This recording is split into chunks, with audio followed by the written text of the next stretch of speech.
Hi everybody, welcome to video number 14.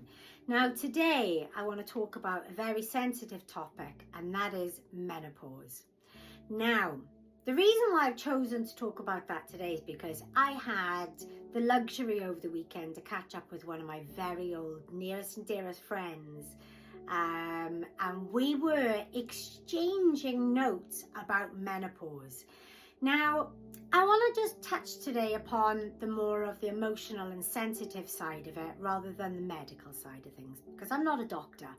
But going through the menopause myself, I can actually speak to this firsthand and share my experiences with you.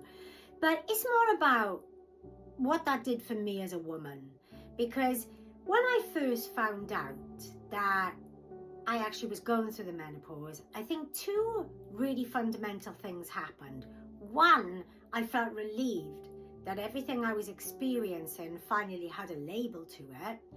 But for two, I felt really emotional because all of a sudden life hit me like a freight train and said, guess what? You're getting older, right? And I don't know whether I like that or not.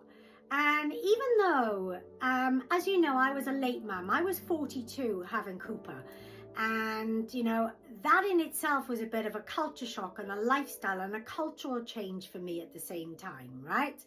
But for me, knowing that I was at the stage now where I couldn't have any more, not that I would want more children, I didn't, because I'm quite happy with him. And unless you can buy them on eBay, then you're definitely not having a second child coming into our home.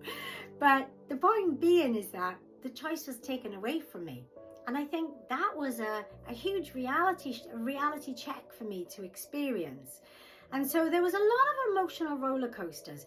But when I look back at when I was diagnosed and when I found out the symptoms and the roller coaster ride that you go on, personally, I believe I was actually going through it 2 years before I was actually diagnosed.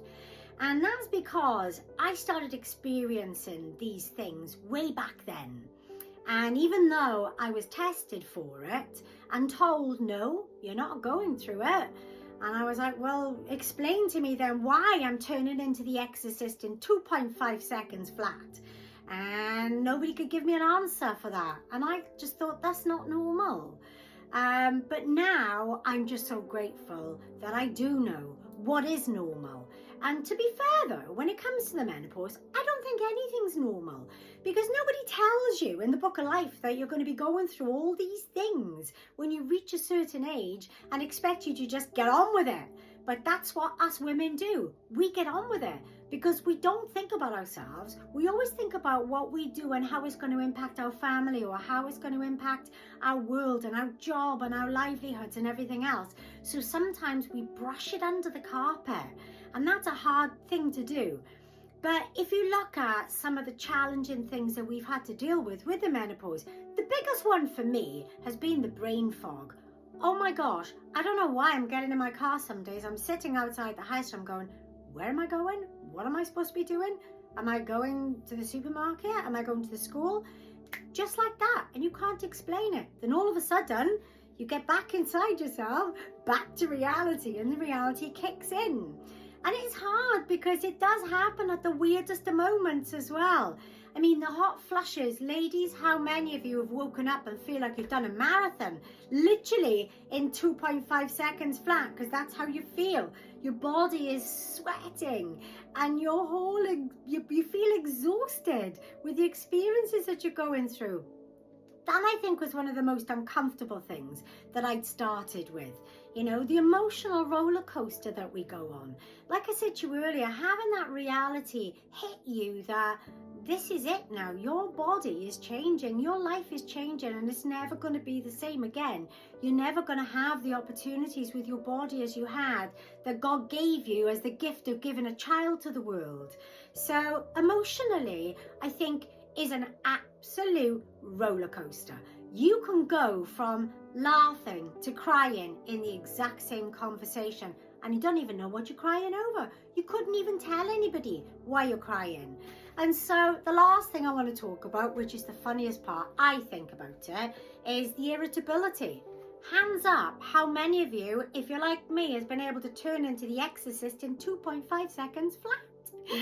Oh my goodness, I don't know where it comes from. And then all of a sudden you ground yourself again and go, nope, that's not who I am. I'm going to go back to normal. But it's hard, and especially for, I'm not going to talk on the medical side of things, right? You can try and deal with menopause in the best way you know how.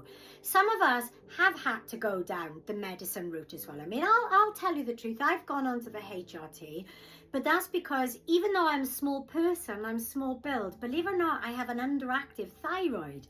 So starting the menopause, oh my goodness, everything went all over the place. So my hormones were being affected from all different areas with my underactive thyroid. So I did choose the HRT route, and I'm not telling you what to do. I'm just saying I found it was the best thing for me to do alongside the natural stuff. So now I'm going to talk about the natural stuff. Now you hear how I talk about the crystals and the gemstones. Well, today we've actually got the menopause bracelet. Now I love this, right?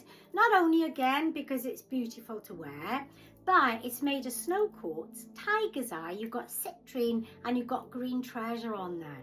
Now you don't have to wear it, and you're not going to need this every single day, because all of us women around the world are struggling with menopause. No, it's not an everyday thing. We don't get these symptoms every day.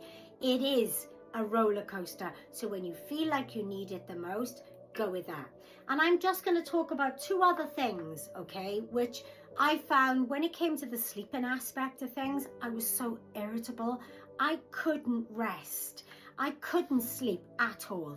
So I decided to burn the Inner Peace incense sticks in my bedroom before I would actually get into bed, because what that would do, I found, would allow me to walk into that space, and I felt amazing already just by the smell of it before I even got into bed.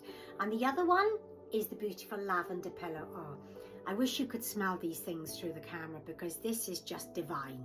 Now I used to put this underneath my pillowcase so that that smell would be there as soon as I rested my head on the pillow. We all know lavender is designed for calming our senses, right? So I used to put this underneath the pillowcase, and I still do it now and again. I don't do it every night because I don't feel like I need it. I feel like I've gone past that stage now.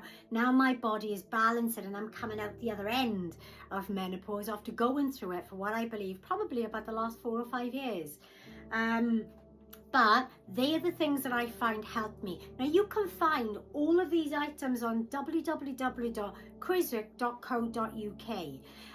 But if you have a natural remedy that you found have helped you go through the menopause, share them with us.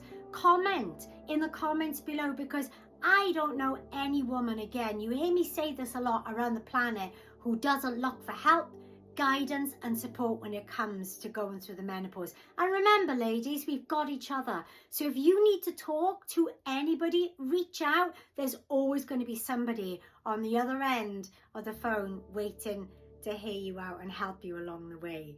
And I hope today's video has helped you all as well, and you've all enjoyed, and I'll see you all on the next one.